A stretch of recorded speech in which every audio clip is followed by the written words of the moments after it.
in Las Vegas now, you have the Expo Center. The introduction was planned for this market. What are you going to do with that facility for this market? Is it going to be the introduction, and are you going to use it in terms of registration and such as you planned, or are the plans for the Expo Center, given the new circumstances, changed?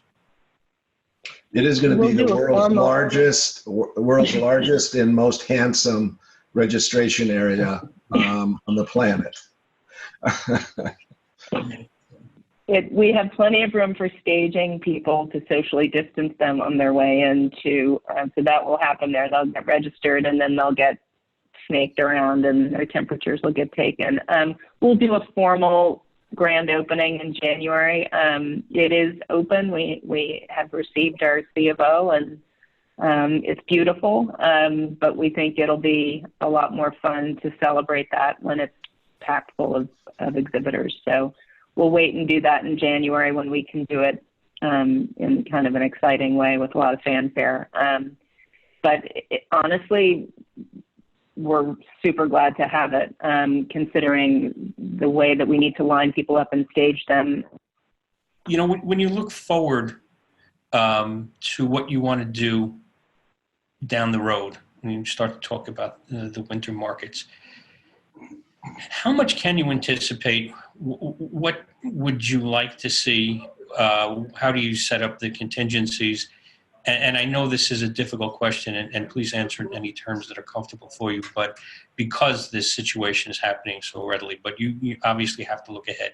What is the process now to kind of get your thinking around what happens next?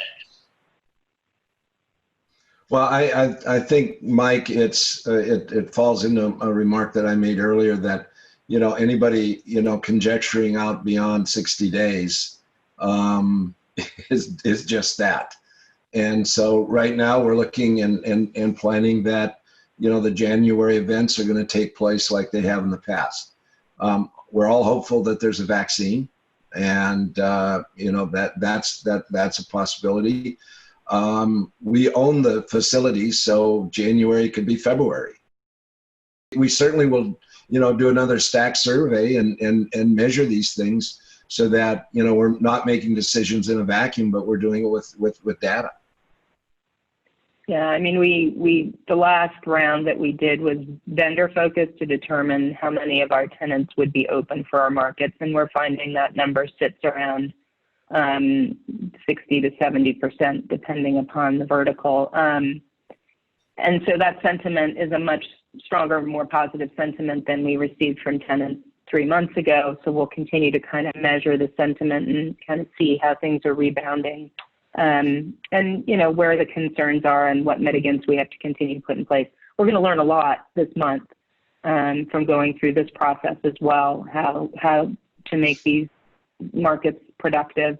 But as it stands right now, we are planning still to have trade shows. So those that were told they couldn't participate in August are being, we're going to begin the process of assigning them for January. We also are continuing to give them exposure on all of our online channels, so our market sites, and we've offered them the opportunity complimentary to be on our ShopZia site, which many are taking advantage of. We want to make sure they get to the other side of this. So to whatever extent we can help them, we will. But yeah, I think November to try to plan before November. I mean, when you think to where we were 2.5 months ago from today, a lot changes, right? It's forced us to be way more agile, which is important, and it's a quality that I hope we can hang on to moving forward. And I think also to be really, really transparent.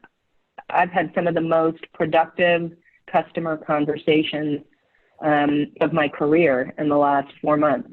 Some of them are really, really hard, but I've learned more about our customers' business. They've learned more about our business. I think you get to a place where you have to be transparent, and you have to want to get to we can't get to the other side alone.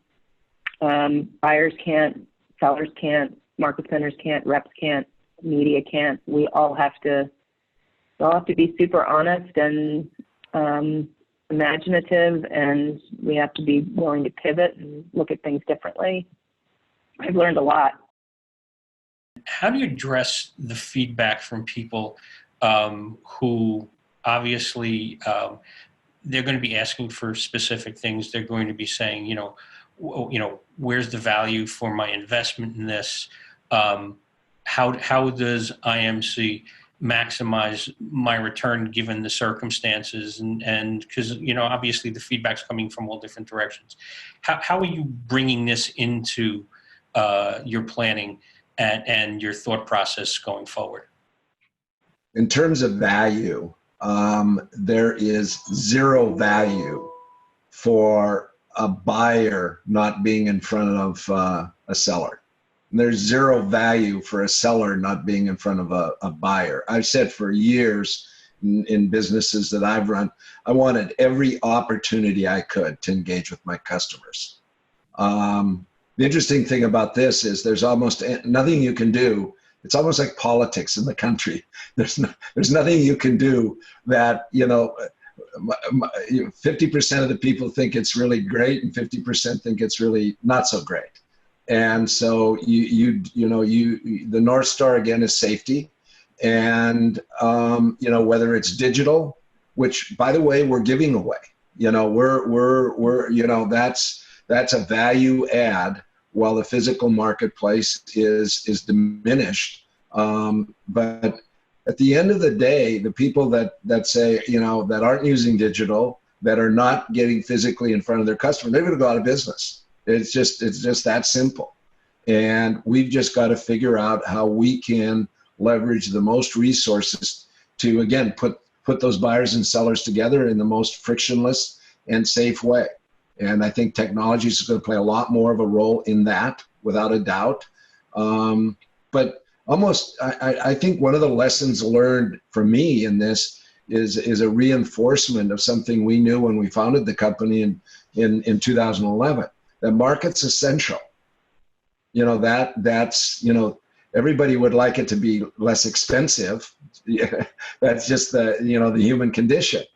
But markets are essential. We're finding out that technology is essential because you can be in front of your customer more often. And if IMC 365 days a year can offer physical plus digital, it's got extraordinary value. And the cost benefit of that is a force multiplier. It's incumbent on us to be able to tell that story. If there was another way that buyers and sellers could find to add value, they'll do it. And we would do it too. We'd want to play in that arena.